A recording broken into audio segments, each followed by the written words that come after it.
세상을 살아가는 동안에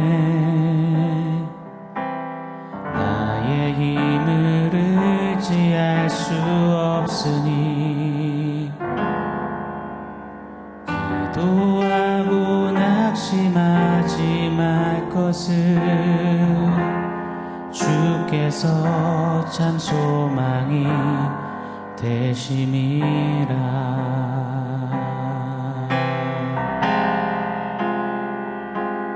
하나님의 꿈이 나의 비전이 되고 예수님의 성품이 나의 인격이 되고 성령님의 권능이 나의 능력이 되길 원하고 바라고 기도합니다.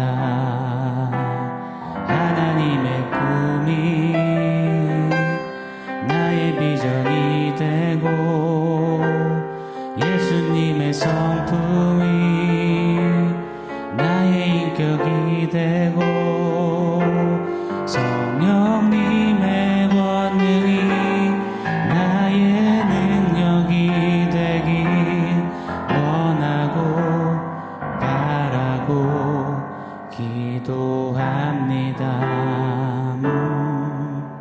원하고 바라고 기도합니다.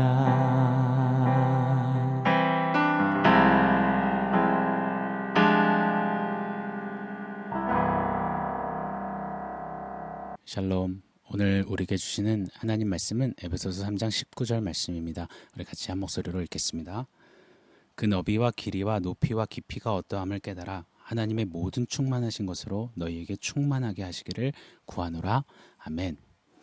바울은 교회를 위해서 간절히 기도합니다. 첫째, 하나님, 교회의 성도들의 속사람을 강건케 하여 주옵소서.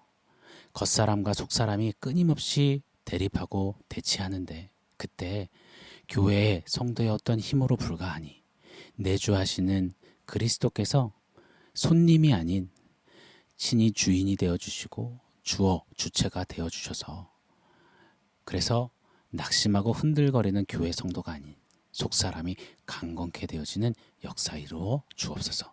또 두 번째로 그리스도의 사랑을 교회로 성도로 알게 하여 주옵소서 간구했습니다. 그리스도의 사랑 가운데 뿌리가 박히고 터가 굳어지기를, 그래서 높고 깊고 넓고 긴 그리스도의 사랑을 알게 되기를 절절히 구했습니다. 이때 중요한 것은 18절 말씀이었죠. 모든 성도가 함께 그 사랑을 아는 일에 같이 나아가야 한다는 것입니다. 절대 혼자서는 그 사랑을 제대로 알 수 없기에, 그래서 우리를 교회라는 이 무리로 묶어주신 겁니다.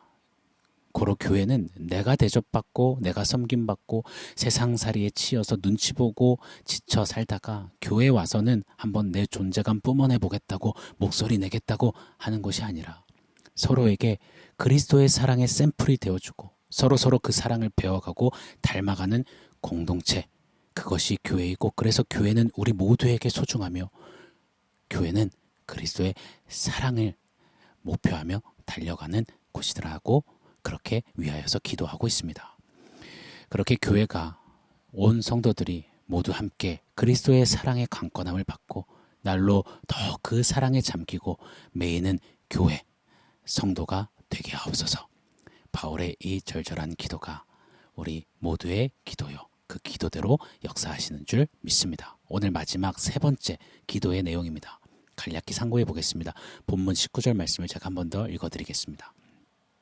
그 너비와 길이와 높이와 깊이가 어떠함을 깨달아 하나님의 모든 충만하신 것으로 너희에게 충만하게 하시기를 구하노라. 아멘. 하나님의 충만으로 교회를, 성도를 충만케 하옵소서. 이것이 마지막 세 번째 바울의 기도의 간구 내용이었습니다.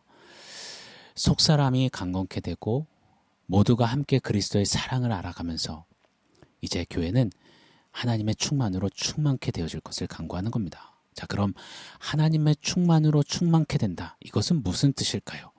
우리 두 가지를 오늘 살펴보아야 합니다. 첫 번째, 하나님의 충만은 무엇일까?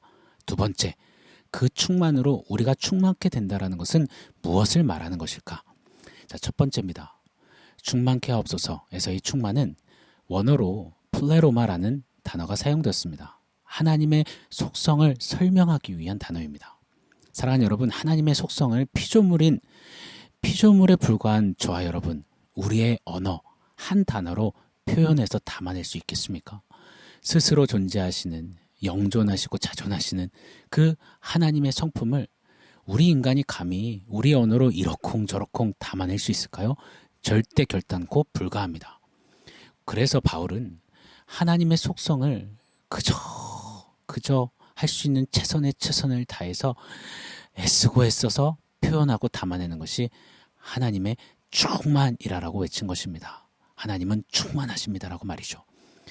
여러분, 오늘 하나님을 향해서 갖는 우리네 마음, 시선, 자세, 태도가 다시금 바로 정립되어지기를 간절히 소원하고 축복합니다. 알게 모르게 하나님을 내 손바닥에 놓고서 보고 해석하려는 우리의 자세, 하나님을 도식화, 공식화하려는 우리의 의도, 시도, 태도, 하나님을 내 이성, 이지, 지식, 체험, 경험으로 정의해버리려는 그런 마음과 시선. 너희는 가만히 있어 주가 하나님됨을 알지어다. 아멘. 하나님을 하나님답게 인정해드리고 하나님 앞에 나의 어떠한 해설이나 각주를 달지 않는 우리이기를 원합니다. 바울처럼 달리 표현할 길이 없어서 고심하다가 꽉꽉 눌러서 할 수 있는 최선으로 외치는 고백. 하나님은 충만하십니다. 이 고백이 우리 영혼 깊숙한 곳 그 시면에 우두카니 세워지기를, 다시 정립되어지기를 예수 이름으로 축원합니다. 고로요 성도 여러분, 오늘 이렇게 한번 고백해보면 어떨까요? 내 인생에서 다른 어떤 이야기들, 말풍선들 달지 말고 이렇게 외치는 겁니다. 하나님은 충만하십니다. 아멘이시죠?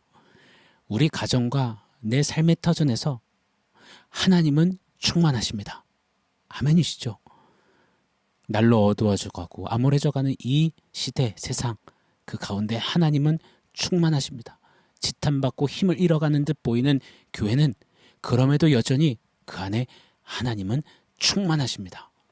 이 외침이, 이 선포가, 이 능력이, 이 기적이, 이 벅차는 승리의 희열이 우리 가운데 누려지고 고백되어지기를 원합니다.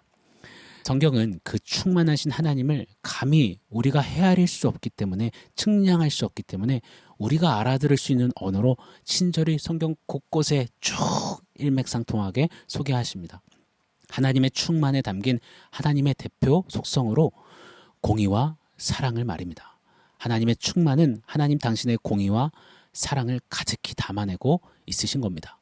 그리고 그 하나님의 공의와 하나님의 사랑이 1.1획도 오차도 오류도 없이 이루어지고 나타난 것이 바로 그리스도 예수의 십자가입니다. 그래서 골로새서 1장 19절로 20절에는 이렇게 말씀하세요. 아버지께서는 모든 충만으로 예수 안에 거하게 하시고 그의 십자가 피로 화평을 이루사. 골로새서 2장 10절에는 너희도 그 안에서, 예수 안에서 충만하여졌으니 그는, 그리스도는 통치자와 권세의 머리시라. 아멘. 예수 그리스도 안에 하나님의 충만이 그대로 새겨져 있고 나타나시며 우리 또한 예수 그리스도 십자가 말미암아 예수 안에 거하게 되었어. 그 결과 우리가 이제 하나님의 그 충만을 누리고 맛보게 되었다라는 겁니다. 할렐루야죠. 이건 정말 은혜 중에 은혜요. 설명 불가한 은혜요. 그 놀라운 은혜 역사를, 그 충만을 우리 안에 이루시는 겁니다. 자, 오늘 말씀 한번 보겠습니다. 하나님의 충만으로 충만케 하옵소서. 하나님의 충만으로라고 표현했습니다. 마치 좀 방법과 수단을 가리키는 듯한 번역입니다. 그런데 보다 정확한 원어의 해석은 하나님의 충만에 이르기까지입니다. 예수 안에 들어왔으니 예수가 주인이 되어주시고 예수 사랑 더욱 알아가면서 예수 안에 담아내신 하나님의 충만을 날로 배워가며 채우고 누리며 느끼며 하나님의 충만에까지 이르러 가는 것. 이것을 바울은 지금 간절히 하나님 하고 무릎 꿇어 기도하고 있는 것입니다. 자, 그럼요. 두 번째로 하나님의 충만으로 우리가 충만케 된다는 그것은 무엇을 말하는 것일까요? 사실 우리 사는 이 세상에서는 충만이라는 단어 자체를 거의 사용하지를 않습니다. 간혹 가득 차 있는 어떤 상태를 가리킬 때나 사용됩니다. 세상이 말하는 충만은 비인격적, 비관계적 표현입니다. 한번 보십시오. 충만하다를 표현할 때 여러분 관계 속에서 쓰시나요? 인격적인 이 상대를 향해서 쓰시나요? 예를 들어 너를 충만히 사랑해. 정말 충만히 감사합니다. 우리의 우정은 친구야 충만해. 뭐 이런 표현 쓰시나요? 저는 한 번도 못 봤습니다. 오늘 충만케 하소서 이 간구는 세상이 말하는 충만처럼 비관계적으로 비인격적으로 어떻게든 가득 차게 해주세요. 기적과 능력을 발휘하게 해주세요. 뭐 거룩, 뭐 하늘의 어떤 것 빨리 채워주세요. 이런 맹목적인 툭 내뱉는 그런 기도가 아니라는 것입니다. 하나님의 충만에 이르기까지 충만케 하옵소서. 이때의 충만은 관계적인 충만, 인격적인 충만을 갈구하는 것입니다. 관계적인 인격적인 충만이 뭘까요? 한마디로 요약하자면 그 상대, 그 관계 안으로 들어가는 겁니다. 관계의 영향권 속에 들어가는 겁니다. 관계, 그 상대로 말미암아 물들어가는 겁니다. 그 상대의 영향권 아래서 그 상대의 지대한 영향을 고스란히 받는 것, 이것이 충만인 것입니다. 즉 하나님의 속성, 성품에 인격적 관계적으로 그 영향권 아래 들어가 하나님의 충만의 영향을 압도적으로 받는 것, 이것이 바로 충만케 하옵소서입니다. 예를 한번 들어보겠습니다. 비교 불가한 예이지만 좀 이해를 도모하고자 들어보겠습니다. 엄청 식사를 빨리 하는 남편과 40여 년 결혼 생활을 하신 아내분이요. 어느새 웬만한 남성 장정들보다도 빨리 식사를 하게 되었다는 겁니다. 남편이라는 한 인격체에 뭐 그것이 자이든 타이든 충만해지고 그 인격체의 영향권 아래 들어가서 보니 같아지는 겁니다.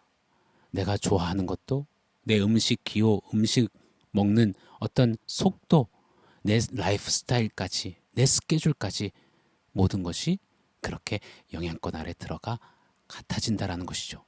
이때 모습을 충만이라고 한번 표현해 볼 수 있을 것 같습니다. 같은 의미에서 하나님의 충만으로 충만하다라는 것은 하나님이 원하시고 기뻐하시는 것이 내 기쁨이 되고 하나님이 싫어하시는 것은 나도 미워하게 되고 하나님이 바라시는 것은 어느새 내 꿈이 되고 내 목적이 되고 나의 비전이 되어 있는 것.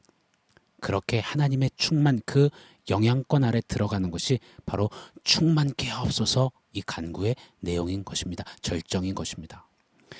오늘 말씀을 마무리하면서 외치고 싶습니다. 오 하나님, 우리 교회로 우리 사랑하시는 성도님들로 말미암아 하나님의 충만을 경험케 하여 주옵소서. 하나님의 충만, 그 크고 놀라우신 영향권 아래 들어가 하나님의 꿈이 나의 비전이 되고 예수님의 성품이 나의 인격이 되고 성령님의 권능이 나의 능력이 되어지는 그 충만의 충만을 경험하고 누리고 맛보고 그 충만으로 달려가 승리케 하여 주옵소서. 그런 교회, 그런 성도, 그런 성도들의 가정, 그리고 우리 다음 세대들 되게 하여 주옵소서. 아멘. 자, 오늘 말씀을 종합해서 원포인트 세워보겠습니다. 오늘의 원포인트는 충만입니다. 충만. 군인들이 이 거수경례를 할 때 외치는 충성. 그 충성 그 말 한다고 이거 한 번 한다고 얼마나 충성도가 생기겠습니까? 그런데요. 그렇게 일상처럼 늘상 앉으나 서나 외치며 하는 충성. 훈련 받으면서 그 군인의 엄격한 규례 아래 다듬어지면서 외치는 충성. 명령 복종을 친히 몸소 배우고 새기면서 외치는 충성.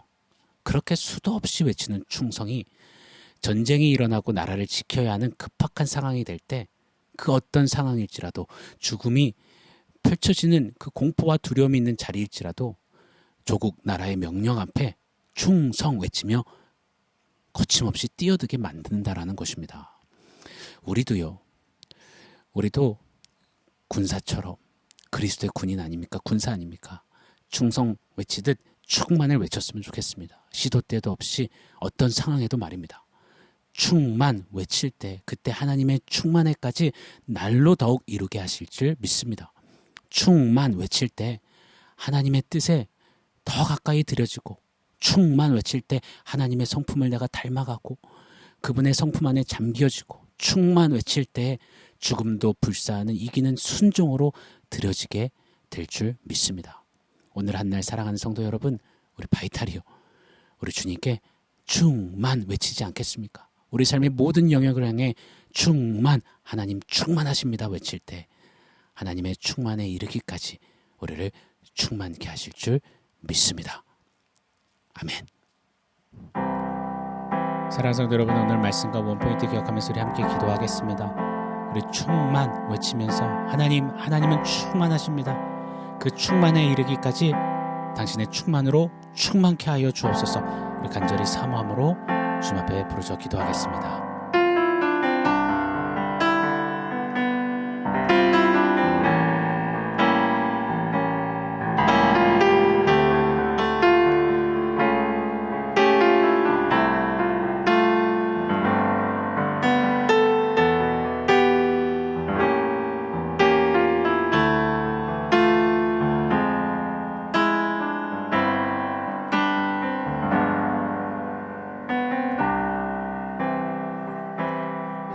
하나님은 충만하십니다.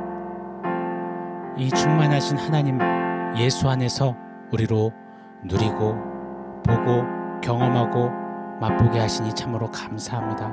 이 은혜에 힘입어서 우리 삶의 모든 영역에 하나님은 충만하십니다. 그거면 충분합니다 외치며 그 하나님의 충만에 이르기까지 더욱더 충만케 되어지는 역사 누리게 하여 주시옵소서. 하나님 그 충만하심 안에 들어가 충만하신 주님을 날로 더욱 닮아가는 우리 모두 되게 하여 주시옵소서. 예수님의 이름으로 기도합니다. 아멘.